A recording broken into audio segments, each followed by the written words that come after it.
Amanda Manopo santai keluarkan uang ratusan juta untuk makan.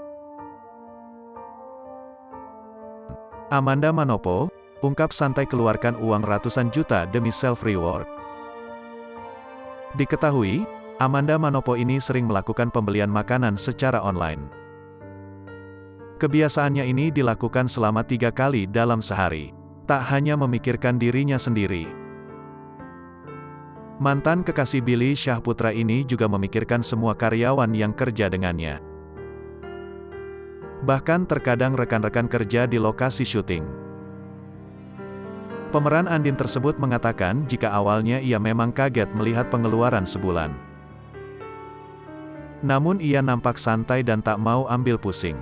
Dirinya menyadari jika ia memang memiliki banyak karyawan. Perihal tersebut ia tak pernah mau perhitungan dengan orang-orang sekitar apalagi perkara makanan. Aku makan sama orang-orang sekitar, ada supir, ada asisten, ada mbak, ada orang-orang yang ada di lokasi juga. Aku kalau beli itu selalu lebih, jadi di saat ada orang yang belum makan, aku selalu nawarin. Seringnya pakai aplikasi online juga, ucap Amanda Manopo, dikutip dari kanal YouTube Intens Investigasi, Senin, tanggal 21 November tahun 2022.